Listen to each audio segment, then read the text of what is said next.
নমস্কার বন্ধুরা, জয় মা কালী বেঙ্গলি চ্যানেলে আপনাদেরকে আমি স্বাগত জানাচ্ছি।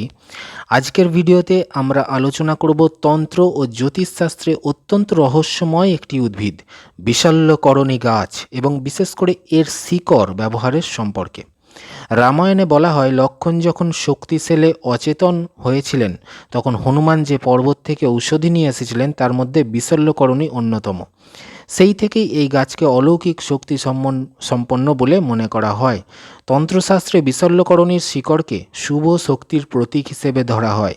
অনেক সাধক বিশ্বাস করেন সঠিক নিয়মে সংগ্রহ ও পূজা করলে এটি মানসিক শক্তি বৃদ্ধি, আত্মবিশ্বাস এবং নেতিবাচক চিন্তা দূর করতে সহায়ক হতে পারে। তবে এগুলো প্রাচীন বিশ্বাস, বৈজ্ঞানিকভাবে প্রমাণিত নয়। শিকড় সংগ্রহের প্রচলিত কিছু নিয়ম রয়েছে বলি।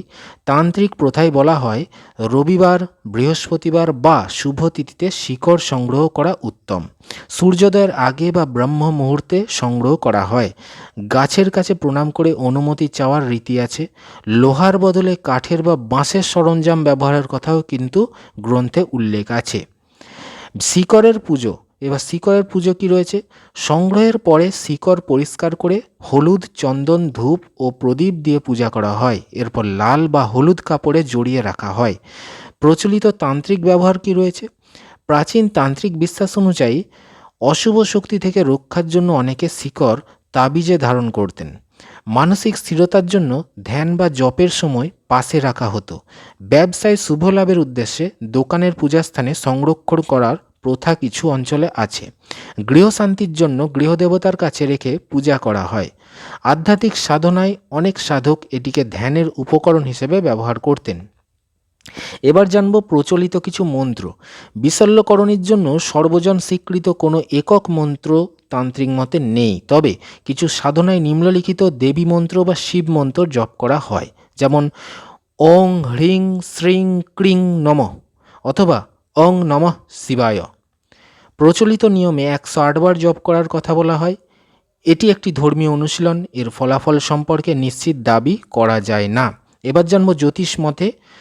কিছু জ্যোতিষীর মত অনুসারে যদি জন্মকুণ্ডলিতে রাহু, কেতু বা শনির অশুভ প্রভাব থাকে তবে শুভ সময়ে পূজিত শিকড় ধারণ করলে মানসিক সাহস বাড়ে বলে বিশ্বাস করা হয়। এটি জ্যোতিষীয় বিশ্বাস, প্রমাণিত চিকিৎসা বা বৈজ্ঞানিক পদ্ধতি নয়। এবার কিছু সতর্কতা বলি। কোনো বিষাক্ত বা অচেনা গাছের শিকড় ব্যবহার করবেন না। রোগের চিকিৎসার বিকল্প হিসেবে কখনো এসব ব্যবহার করবেন না। বনে বা সংরক্ষিত এলাকা থেকে অনুমতি ছাড়া গাছ সংগ্রহ করা উচিত নয়। ধর্মীয় আচার পালন করলে স্থানীয় গুরু বা অভিজ্ঞ ব্যক্তির পরামর্শ নিন। বন্ধুরা, বিশল্যকরণী গাছ ভারতীয় পুরাণ, আয়ুর্বেদ, তন্ত্র ও লোকবিশ্বাসে একটি গুরুত্বপূর্ণ স্থান দখল করে আছে। এর শিকড়কে ঘিরে বহু রহস্য, আচার ও বিশ্বাস প্রচলিত রয়েছে। তবে মনে রাখতে হবে, এগুলো মূলত ঐতিহ্যগত ও আধ্যাত্মিক বিশ্বাসের অংশ। এগুলোর কার্যকারিতা সম্পর্কে আধুনিক বিজ্ঞানে নিশ্চিত প্রমাণ নেই। বন্ধুরা, ভিডিওটি যদি ভালো লাগে লাইক করবেন, শেয়ার করবেন আর চ্যানেলটি সাবস্ক্রাইব করবেন। অবশ্যই কমেন্ট করে জানাবেন কোন ভিডিও চাইছেন। ধন্যবাদ।